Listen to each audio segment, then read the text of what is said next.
James Cooley Show, It's Your Life, can be heard every Sunday at 9 p.m. right here on The Answer San Diego. Life is full of circles, cycles, phases, and stages. It's your choice to ignore or embrace them. Motivational speaker, author, military veteran, and founder of the J.C. Cooley Foundation, James Cooley, and his guest will inspire and equip you to strive for your own greatness and overcome adversities. Listen to The James Cooley Show, It's Your Life, every Sunday at 9 p.m. right here on The Answer San Diego. The James Cooley Show, It's Your Life, can be heard every Sunday at 6 p.m. right here on 660 AM The Answer in Dallas-Fort Worth. Life is full of circles, cycles, phases, and stages. It's your choice to ignore them or embrace them. Motivational speaker, author, military veteran, and founder of the J.C. Cooley Foundation, James Cooley, and his guests will inspire and equip you to strive for your own greatness and overcome adversities. Listen to The James Cooley Show, It's Your Life, every Sunday at 6 p.m. right here on 660 AM The Answer in Dallas-Fort Worth.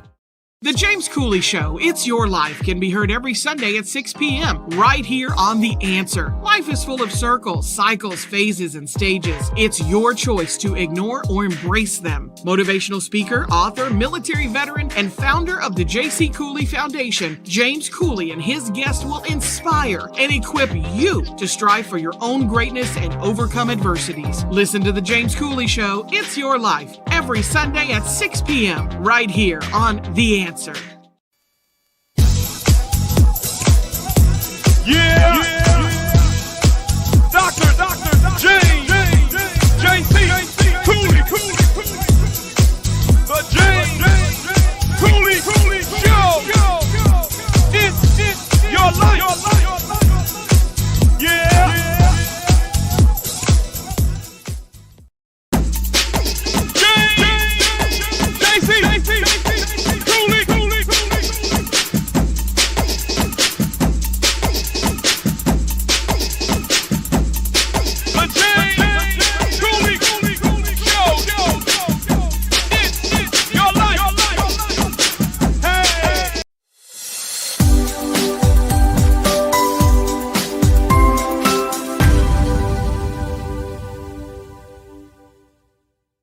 Hello, welcome to the James Cooley Show, It's Your Life. I'm your host, Dr. James J.C. Cooley, and wow, we got a spectacular show coming your way.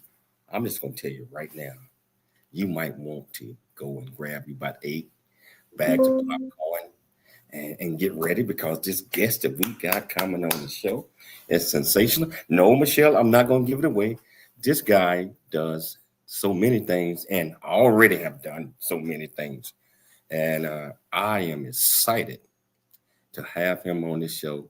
And I gotta say a little bit, Michelle. Okay, I won't. I'm not gonna give it away. How you doing, Dr. Cooley?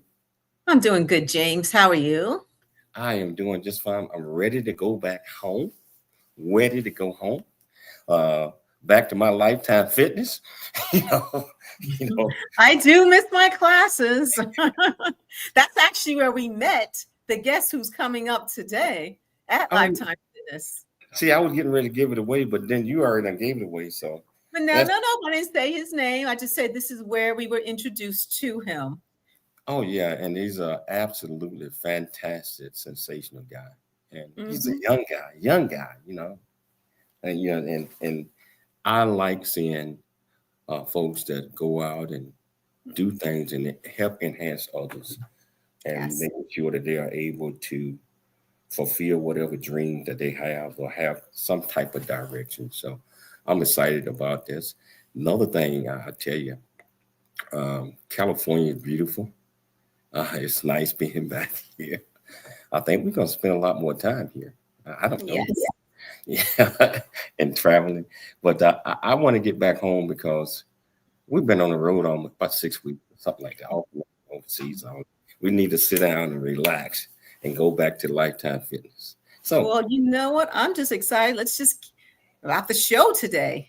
Yeah, I'm excited. I tell you what, can you introduce the title of the show, the purpose of the show, and introduce this absolutely magnificent guest?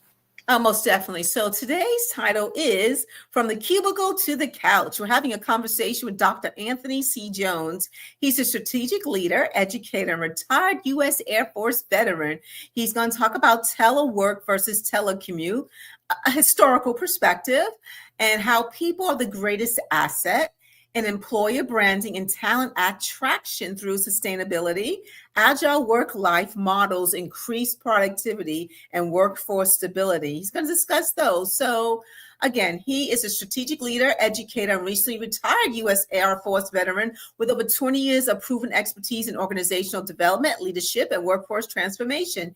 He holds a doctorate in strategic leadership, a master's in organizational leadership, and a bachelor's in organizational management. He's earned 3 executive certificates from the University of Notre Dame, focusing on executive leadership challenges, strategic decision-making, and organizational influence.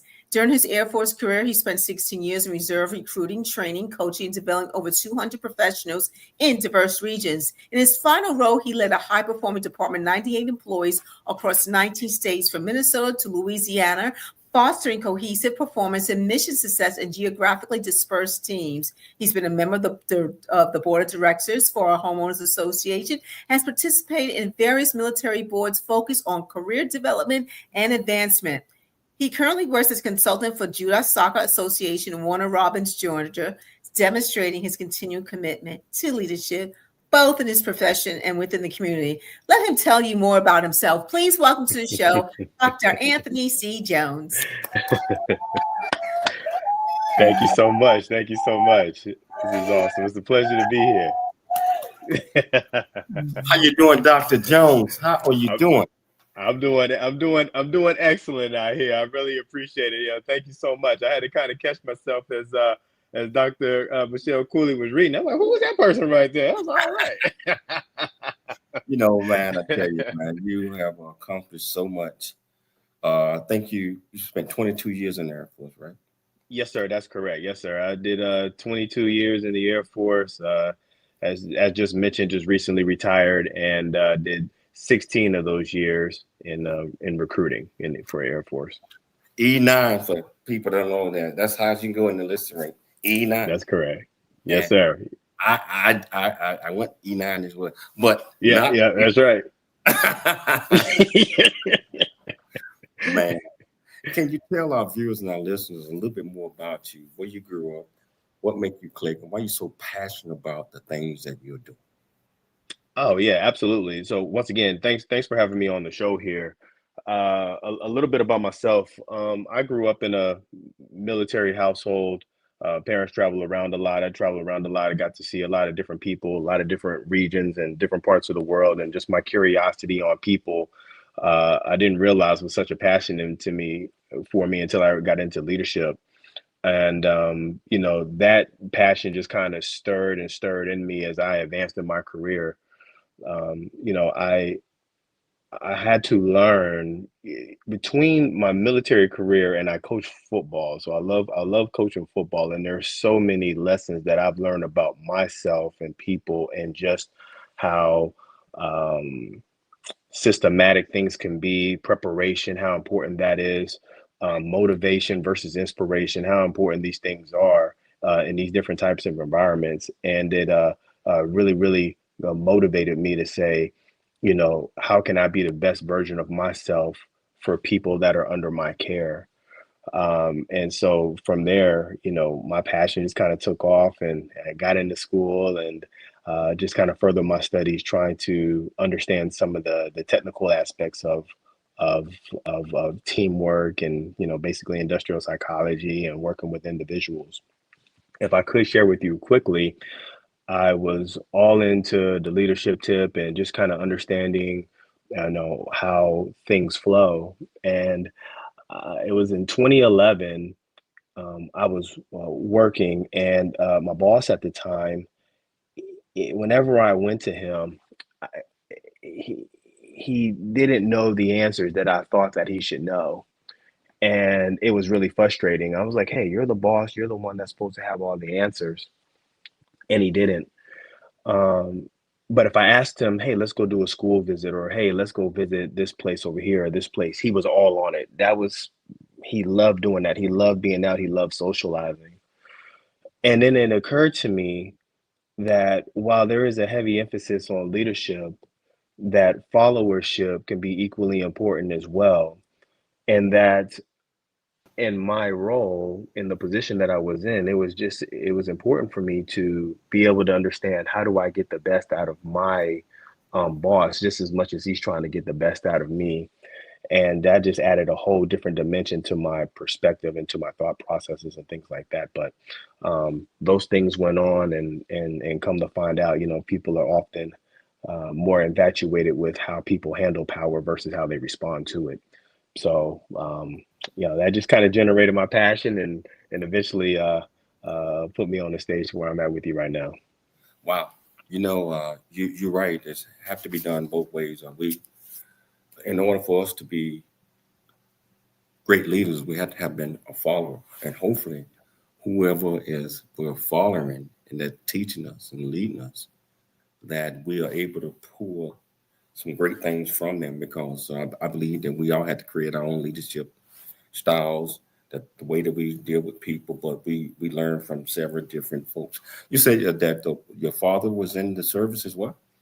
Yes, sir. Yes, sir. So my father, he was in the service. He moved up to E9 as well. He made a group chief, and then he retired. And my mom, she was in E7 in the paralegal field, in the paralegal realm, and then she retired. And so now here I am, and then I have a son who's 22, and he's in as well right now. So he's doing great things for the country. I went ahead and passed the baton off to him. I said, "Hey, I got 22 years in, man. You can go ahead and you can take it and run with it now."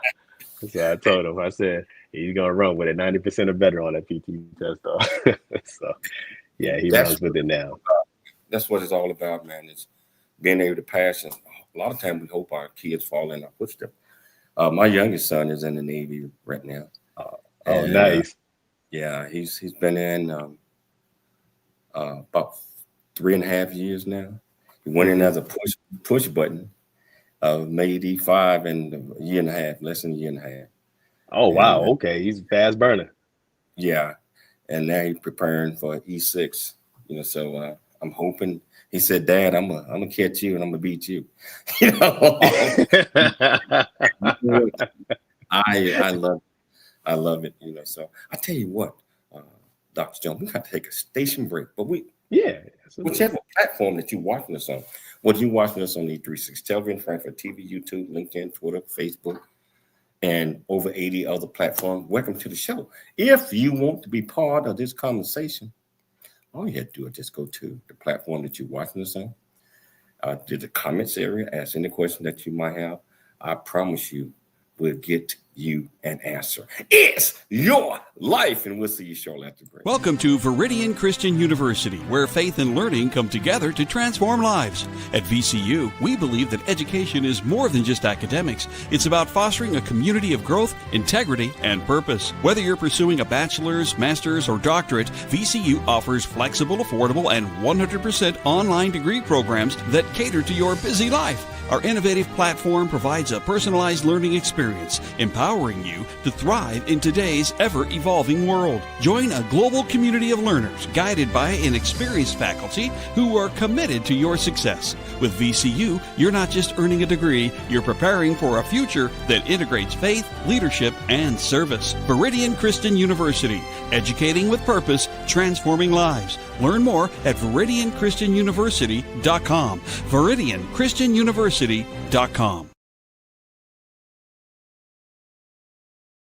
Really get a chance to know who you are.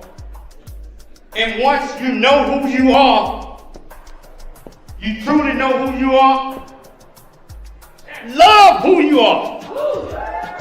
Love who you are. You're a masterpiece. Love who you are. Love who you were born to be. Love me some me. That's what I'm talking about. When you leave high school, you gotta know today or tomorrow, or hopefully today, what your plans are. Hopefully, there is no bad decision unless there is no plan. Create, collaborate, commit with confidence. Commit with what? Commit with what? In everything that you do.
welcome back to the James Cooley Show. It's your life, and I'm having a sit-down discussion with Dr. Anthony C. Jones. You know, I tell you, this young man right here, has, just like you've been listening to him, he has done so many things. One thing he did not tell you about, he's also a professor. You know, an adjunct professor where he's teaching, which is encouraging others, educating others with his experiences in leadership and helping them focus on what that is. You know, so I'm going to start off like this, Anthony. If you had one adjective to describe who you are, what adjective would that be and why? Ooh, one adjective that I would use to describe myself. That's nice right there. It's a lot of words that go through my head. I think the one that sticks out to me the most would be resourceful. And that has just come from my upbringing, coaching football, adjunct professor in military career. At the end of the day, you have to be able to figure it out. You just have to be able to get it done. And, being able to use the resources that are around you in order to solve complex problems, simple problems, just whatever that it is, being able to get those things done, I really pride myself on, to where there's not a problem that, I can't figure out or I can't solve. That's, I've heard it described as that a problem is, simply a need that hasn't been met. When you have a need and it hasn't been met, then you have a problem. So when you're able to find out what that need is, then you're able to solve problems. So being resourceful in any ways, morally, ethically, and legally correct. That is, let me throw that out there. Make sure I throw that out there. Is definitely myself. So I would definitely say resourceful. Wow. Let's talk a little bit about the title of the show, From the Cubicle to the Couch, and just how can an organization triple its bottom line by focusing on the 3 P's: people, planet, and profit. Right. Yeah, absolutely. I think it's a really strategic approach. Why I came up with this is in recruiting, I had my area of responsibility was 19 states, about 98 remote people. And it was, how do you get the best out of people? How do you get the best out of the situation? How do you make sure that people are ultimately prepared to do the challenging work that comes with that comes with the job, and handle the autonomy and making sure that they're prepared in order to be successful? And so from that, kind of birthed the, hey, from here's the cubicle and now we're going to the couch.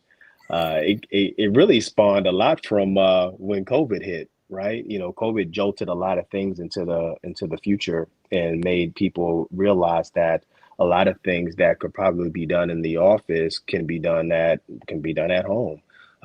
You see doctor's appointments now being more virtual, and gym workouts being virtual.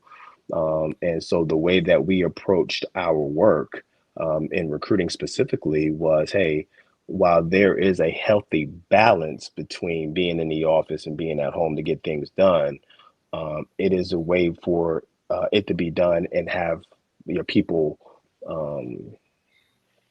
with good morale, so they could be more productive and stuff like that. So that's where the title came from the cubicle to the couch. It was I thought it was something fitting for what I was going through at the time. So what are some of the key indicators that an organization is successfully balancing the 3 P's: people, planet, and profits? Right. Well, one of the things that I would stress, right, because a lot of it is theory. One of the things that research has shown through Doylid or Forbes or most research based organizations show that you can measure whether your people, for the first part, or going to be successful, or if they're successful, if your organization is successful, strictly based off of one factor. how willing are they to participate in organizational functions, right? It kind of shows pride. Do you have high turnout rates? Do you not have high turnout rates, right? What's absenteeism look like? Now, a lot of these things you have to take granularly, right? You have to be able to kind of contextualize some of these things. But if you have high absenteeism, or your retention rate is extremely high, then that could be linked or lead to different things that you may have going on in the organization, to where people may not feel connected, people may not feel valued, people may be stressed. It could be a lot of different things that people may have going on. It is very easy, and in this field, when we talk about remote and hybrid work, it is very easy to throw somebody a laptop or a cell phone or whatever other device that they have and say, hey, let's go ahead and figure it out. We'll knock it out through a couple of Zoom calls, and let's go ahead and go ahead and get the job done. But that shows that could be a very stressful environment that people are put in, and really impact an organization's bottom line in a negative way. And so, the thing that people want to focus on, when it comes to the people aspect is, are they being trained? Number one.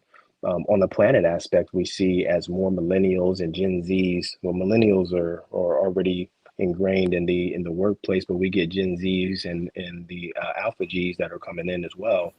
We want to make sure that they have a particular niche for sustainability, right? Green products, making sure high energy sources. And so if an organization is is able to position themselves in that aspect, they can target young talent. 400% research shows that 55% of Gen Zs and 54% of millennials actually deliberately research organizations that they think that will contribute positive to the environment. And lastly, when it comes to profit, it is more so of, are you training individuals to make sure that there is ongoing training to ensure their success? I'll share a story with you really quickly. During one of our conference calls, I had an individual. In my previous position, I had 14 individuals that cover 19 states. And we was on a call one day, and we were talking about numbers and how we need to increase numbers. And we were talking about, all these things. And an individual said, what programs do we have in place if I'm going through something with mental health? Like, what do we have here? Is there any programs that we have in place?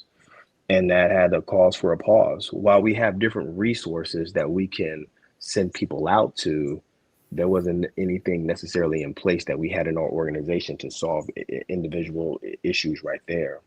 And so we came up with having social interaction times and making sure that, people can have constant communication that just didn't revolve with the work aspect of things. So to answer your question specifically, dealing with people, number one, being aware of your retention rate, being aware of absenteeism. Those can be some things. Are your people engaged in extracurricular activities within the organization? When it comes to the planet part, being aware of how an organization may position themselves within the environmentally to attract other talent. And then when it comes to profit, dealing with the training aspect of things, as far as, are people having ongoing training, or is it just simply, here's your information, let us know, we'll get on a Zoom call, we'll knock some things out, and we basically turn you out for your own. Wow. Now, so you answered most of what I'm going to ask you is, what is some common challenges organizations face when trying to align social and environment along with the financial goals?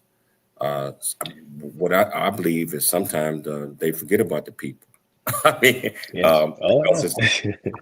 it's in most organizations, the bottom line is the dollar. Can you explain that? Oh, yes.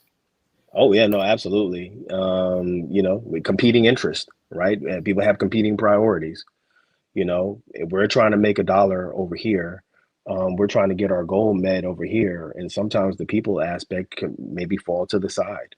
And so when you have the head of different departments with different competing priorities, then you can have organizational issues from the inside. And so it is very, very, very important that everybody be on the same page. For an organization that I was working with prior, in the recruiting aspect realm, as people generally will hear, numbers is the game. And you want to put in numbers, and you want to make sure that the numbers are good for the defense of the nation. However, there's some administrative actions that go along with that as well. You want to make sure that the force stays ready, that they stay combat ready. And so there was an administrative aspect to that position as well, which, depending on who you talk to, some people put a high emphasis on that because those things were being measured and reported up the higher to the chain. In other instances, people felt like, hey, we should do our number one mission, which is put people in. And so you would have people within the organization that felt like production and numbers and being able to do it at a high level was important. But then you also had other people that felt that the administrative side and making sure that career development and that the paperwork and the administrative things that align with those things get done were important as well. And so you had competing interests. And if those things don't align, then you start to see cracks in the foundation. And so, yes, and when you have cracks in the foundation, that definitely hurts an organization's bottom line when it comes to ultimately making the dollar. Absolutely. I tell you what, we're going to take a station break, but I told you to grab 8 bags of popcorn before you even started because I knew Dr. Jones was going to bring it. And you know what? We got a lot more we're going to talk about. So if you want to be part of this conversation, all you have to do is just go to the platform that you're watching us on. Ask any questions in the comments. I promise you we'll get you an answer. It's your life, and we'll see you shortly after the break. The future is here. Now is the time to pursue the greatness in you. Welcome to Viridian Christian University, where faith meets future. We are a fully accredited, 100% online Christian university. We offer bachelor's degree, master's and doctorate degree programs, built for students like you. Affordable tuitions, 30+ degree programs, 100% online and flexible. Integrating faith with learning. Study from anywhere at your pace. At VCU, we do not just prepare you for a degree. We prepare you for purpose. Discover who you are. Grow in faith. And build a future that impacts the world.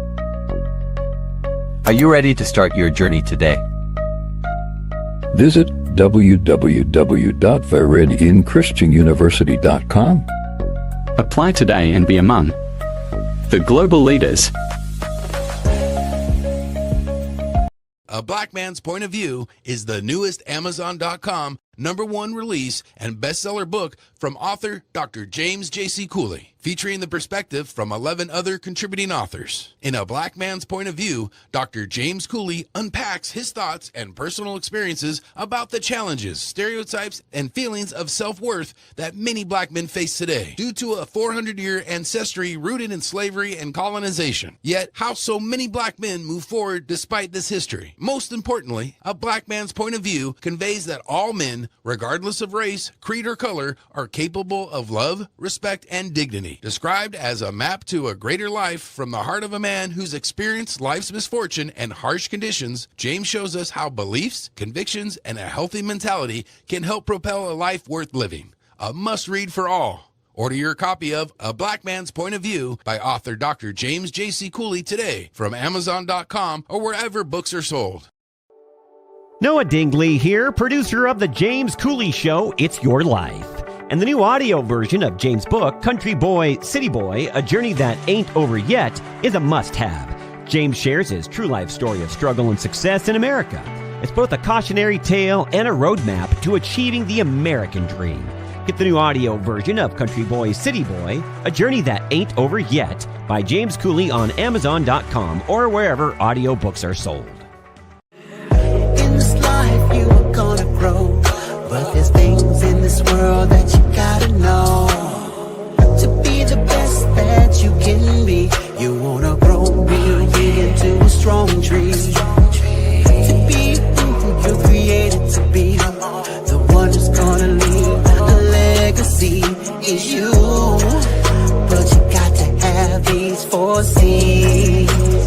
Oh, create, collaborate, then you commit with confidence.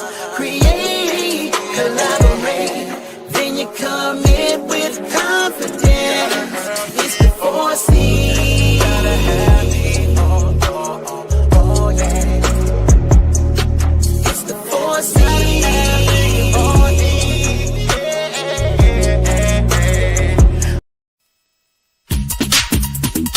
The James Cooley Show.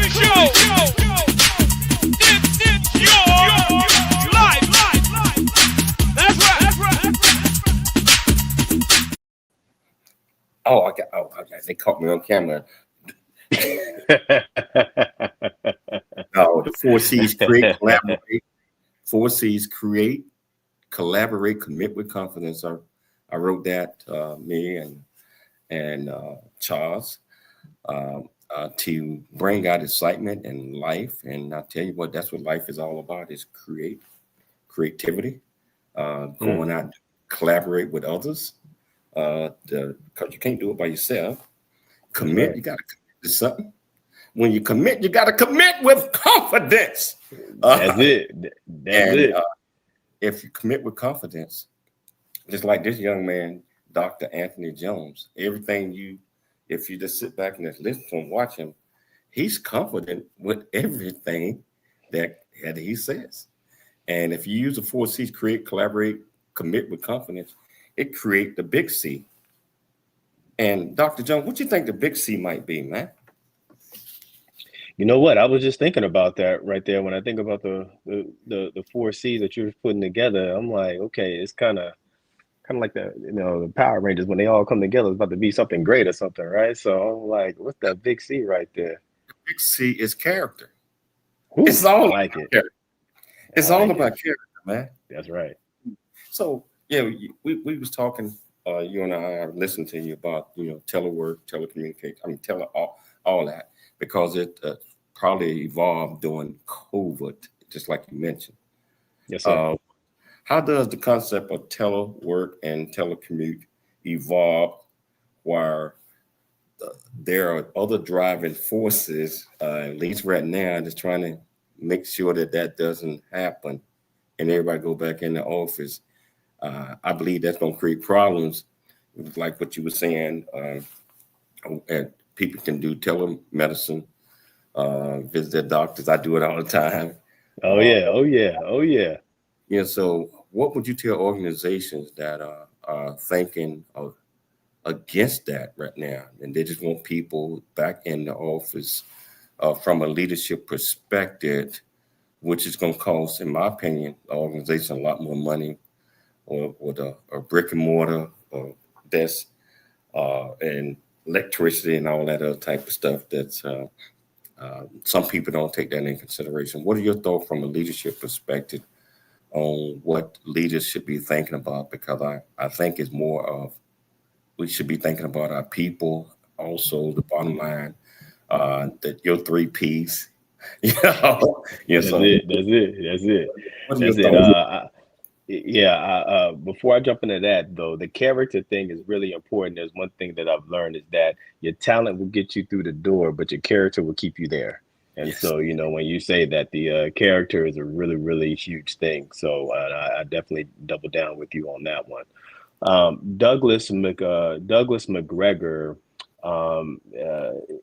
specializes in employee motivation, and he comes up with 2 theories. One is a theory X, that says that, and I think this is important to highlight, because I think it shows a direction that an organization will go based on how the leader perceives things. Theory X says that people need to be watched. People inherently will try to get over. They may be lazy, or they need direction, or they need oversight. Theory Y suggests that people will do the best job that they can do, and that people want to be successful, and that people want to be they want to do well. And so when you take those 2 theories, organizations generally will fall into one of those 2 categories, and that's going to be based off how the leader perceives things. one of the things you said, which was why may an organization be hesitant with remote or hybrid work? Generally, the question is, how do I know if people are working? If people don't have eyes on them, how do you know? How do I know that people are working? How do I know that they're being productive? And that's a very fair question. And a lot of those answers could probably be, what are they currently doing right now? Sometimes people just want to be able to put eyes on people and sights on people and know, hey, you may not be working, but at least I can see you, right? And we just have to be able to move past that. When we talk about when we talk about telework and telecommute, it's important to understand kind of how we got to this point. It was because that kind of helps shape the future of how we may view things. So it was in the early 70s with a gentleman named Jack Mills, who is coined the father of telecommuting. He was or still is, he worked for NASA as a rocket scientist, and they were doing a lot of important work.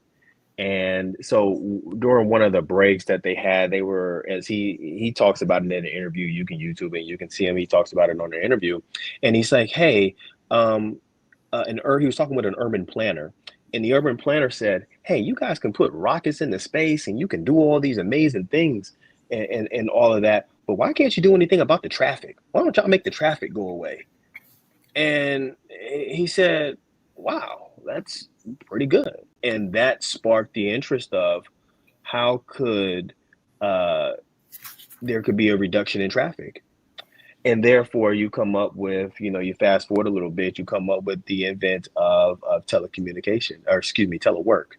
And telework was used really for CEOs. The brand was, hey, CEOs, the pitch was, your people can telework.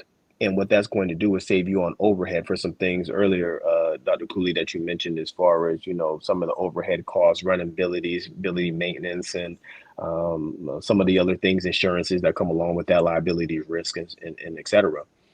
And the sell to the individuals were, you can work and you can telework and telecommute, excuse me, but not come into the office. So both of them are used interchangeably based on the audience that you were talking to. And as it moved forward, they experimented with IBM, and IBM took it and they liked it and they implemented it and they kept it under wraps for a little bit because they were saving money. And then it goes on from there, where we have Wi-Fi, where people can be at the house now, and the Wi-Fi becomes more reliable than the dial-up connection that we have. And you just kind of jolted forward to where we're at today with the different social media platforms and everything that we have. I think the fear is, if people, like anything, if you give people a resource but don't teach them how to properly use the resource, then yes, people should fear that. People should fear that people may be at home and maybe not doing things. But the thing is that, do you have measurable goals that are in place? Do you have metrics that are in place? Is there ongoing training? Do people know what's expected out of them in those avenues? And if they do, and the work is consistent, then what you'll see is productivity. You'll see people that are living better lives. Research shows that people tend to be a little bit more healthier when there is a blend of remote and hybrid work. They tend to eat healthier. They tend to exercise a little bit more. Thus, for the organization, returning in on a bigger, healthier employee. So the research is really clear, which is, putting your people in a position to win will ultimately put the organization in a position to win.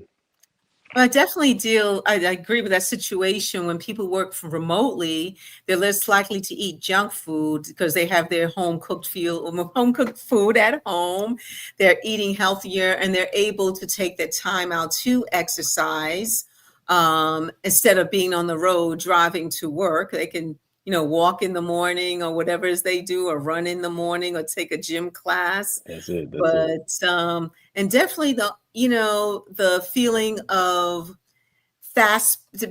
rushing, that can add on to stress. So when you're home working, you don't feel that much stress because you don't have to rush home. You don't have to worry about this. You don't have to worry about picking up your children if you have any from daycare, et cetera, and et cetera. So that's definitely important. And I see we got a question from Joe Sutton. He says, Dr. Jones, do you feel that morale within an organization can be the same if a team works remote versus in the office? Yeah, absolutely. Absolutely. The morale can be the same if an organization is willing to invest into it. And Joe Sutton, thank you for your question. I really appreciate that. Yes. And there is different things that organizations can do in order to help build the morale in a remote environment. And so, yeah, sure. Being together, being in person, seeing people and things of that nature in person. The human element is always there, and you can't replace the human element, right? But having a intensity, understanding, hey, 2 days, maybe 3 days, in a hybrid schedule, research shows that tends to be the best rather than just strictly remote. But yes, there's different things that can be done. I was with an organization that did a whole award ceremony virtually, recognizing folks, because at the end of the day, the morale comes from people wanting to know that they're appreciated and that they feel valued. You know, when people feel appreciated and they feel valued, no matter what platform that it's on, you know, that raises the morale, and that keeps the morale with the individuals or the team that's involved right there. But the important thing is that one of the critiques that I had when I was looking in on this organization, they had a 3-hour ceremony, and it was like, you know, people get burnt out. There's digital stress. You start to lose people, right? So frequent breaks and understanding that the screen time, there's only so much that peoples can handle looking at a screen, right? And there's research that shows and supports that. But yes, absolutely. You know, the morale can be definitely there. I've had organizations that done a Freestyle Friday where leaders are they're more visible to people that they wouldn't be visible to, where they can take questions and answer questions and communicate with people on a personal level via technology platforms and things like that. So no, absolutely, you can be. Hold that thought. We got to take a station break. But yeah, for sure. This is so important. If you want to be part of the conversation, all you have to do is just go to the comments and ask them, just like what Joe did. Go to the comments, ask any question that you might have. I promise you we'll get you an answer. It's your life, and we'll be back with a lot more of Dr. Jones after the break.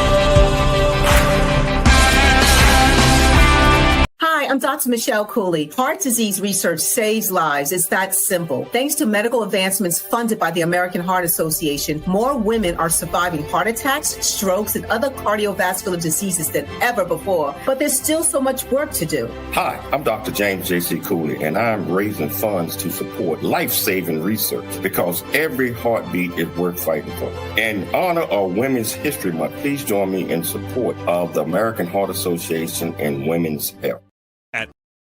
At Meridian Christian University, we believe education is more than just a degree. It's a pathway to a purpose-driven life. Whether you're advancing your career, pursuing a passion, or building a new future, VCU's 100% online programs give you the flexibility to learn on your terms, anywhere, anytime.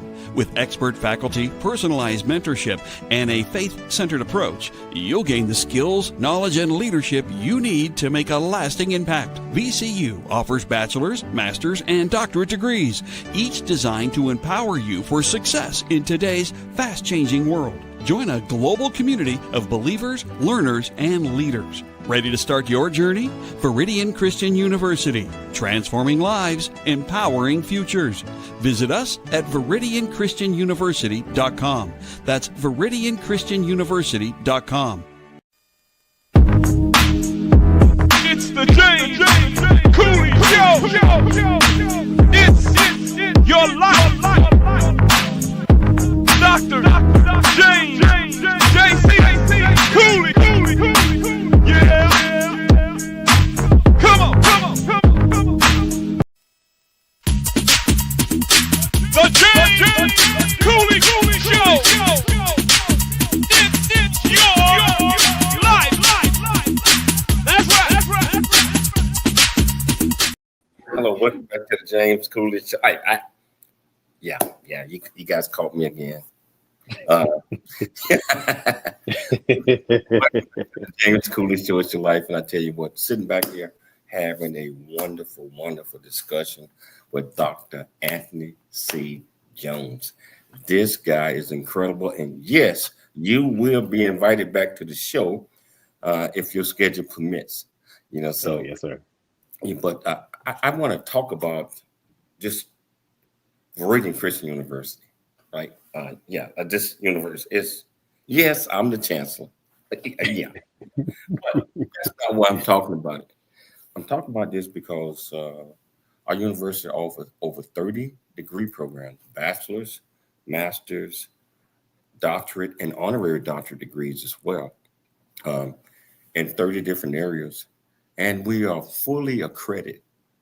And so our goal is to try to help others attain whatever their educational goals are, whatever that is. So I encourage you to check us out. Go to ViridianUniversity.com. Again, that's ViridianChristianUniversity.com and see if our organization will work for you. I tell you, Michelle and I, we just got back from Dubai, where we hooded a king, a queen, and the Imperial Crown Prince, and from different parts of the world. So we love it, and I tell you what, we want you guys to be part of us. I want to get back to the show because Dr. Anthony C. Jones, man, I love your style, bro. You putting this out there. And we got so many people watching. Michelle see the number just like I do. Oh, yeah. There's just so many numbers out there. And, this topic is definitely needed. And, one of the most important things about this topic is acknowledgement of employees as key assets and how that can shift corporate culture and performance metrics. Can you go into that, please, Dr. Jones? Yes, ma'am. First of all, thank you for that. And before I jump into that, Michelle, you mentioned something earlier as far as traffic jams and what that is. And I happen to have a statistic right here that shows that from World Analytics that there's $78 billion that is lost each year as far as loss of productivity because of traffic jams, and the 25% reduction in force for employees that leave because of long commutes to get to work. So that's just to kind of double down on what you had mentioned earlier, which was awesome as far as traffic jams is concerned. But yes, as far as the people in the workplace, and as I'm here, during the commercial breaks, the phone's going crazy, and I've had people that that it stresses the importance of people. And at the end of the day, if an organization is going to be successful, they're going to triple their bottom line. It's going to come from the people, right? Chairs, laptops, company cars, desks, furniture, administrative tools, all these things that an organization can have will eventually become obsolete or lose their value. One of the few things that an organization has that can appreciate and value are the people. And so, when you have the people and they can appreciate and value, then they become your greatest asset. So putting the people first is always a good way of making sure that your organization gets ahead. And with that, when we talk about the topic of remote and hybrid work and what that looks like, it is making sure that people have the necessary tools, the direction, Mhm. and that they have the resources that are necessary in order for them to be successful. Because generally, when we see um, um, situations where remote or hybrid work is not necessarily effective, it's because that there's a loss of there's a loss of accountability somewhere. Share with you real quickly the story that was shared with me. It was an individual. He was going to work, and he went to work Monday, Tuesday, Thursdays, and Fridays. Excuse me. His telework days was Monday, Tuesday, Thursday, and Friday. His office day was Wednesday, and he would go into the office on Wednesday. And he would get in there and he would talk and he would catch up with his friends and they would talk and everybody hee and ha ha. And the time he looked around, it was like the day was almost over and he didn't feel like he was being productive at all. And it was really frustrating to him. And so he said to his boss, he said, "Hey, why do I have to come in on Wednesday? I'm here. I'm getting way more stuff done at the house. I'm way more productive. I come in here, things aren't being done. All I'm doing is just talking and talking with friends and they haven't seen me. And so I get distracted." And his boss says, "Well, maybe you need to consider what you view as a successful day. Mondays, Tuesdays, Thursdays, and Fridays when you're at home, that's one metric for success. But maybe Wednesday when you come in, it should be about not necessarily doing reports and generating these different spreadsheets, but maybe it should be about establishing solid working relationships and catching up on the health and interacting with your cohorts. That right there could be a measurement in itself." And so, when we take a look at that and we think about it, it is what are the measurements and what is expected of individuals. When people know what an expectation is, not only will they meet it, they'll oftentimes exceed it. And so when you have that and you have that that's in place, then we really see we get the best out of people at that point. Wow. I'm telling you, Dr. Jones, you're so thorough from a leadership perspective. I want to say you went through the Notre Dame programs like Michelle and I went through. The MBA, all the executive, all that leadership programs. Yes, sir. Great, Yes, sir. very, very, very great school. So we got about 2 minutes left. What are some of the takeaways that you want our viewers and our listeners to get from this absolutely sensational discussion? I really appreciate it. I'm just going to hammer it home. What has already been said is that it's all about the people. And, when your people are happy and your people are taken care of, then you will ultimately see the success you want to see. I've heard it said that if you make sure people have what they need, then you'll always have what you want. And, when people feel as though that they're part of the team, they don't leave at 5 o'clock. They'll stay until the job gets done. And so, ensuring that people have the tools and making sure people have the right measurements in place, making sure that there's mental health programs, not just resources that you can point someone to, but actively having something in place is super important. And that would be the thing that I would tell people that I want them to keep in mind when they, as a takeaway for this right here. Well, you know what? I'm telling you again, I want to invite you back on. Again, man, you're so thorough, and the passion just I can feel it, and I'm sure that our viewers out there, and we got a lot of them watching this show today, can feel it as well. So I want to thank you so much. Stick around when we go off. Just stick around for a little bit. I want to thank you so much for coming on the show. I'd like to thank Dr. Michelle Cooley for another great show. She write everything. She put together everything for all of our shows. I'd like to thank our viewers and listeners out there that tune in Monday through Friday at 2 p.m. Pacific Standard Time, 4 p.m. Central Standard Time, and 5 p.m. Eastern Standard Time, and also on AM 1170 The Answer out of San Diego, FM 96.1 The Answer out of San Diego, AM 660 K-Sky out of Dallas, iHeartRadio, Spotify, all of these. You can catch our show on 84 different platforms.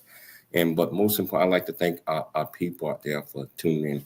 Always, always, always dream big, think big, and be big at everything you do. You can catch us Sunday, just like I said, AM 660 The Answer, FM 96.1, or just look up It's Your Life. You can catch us. So we'll see you alive again Monday, same time, same place. It's Your Life.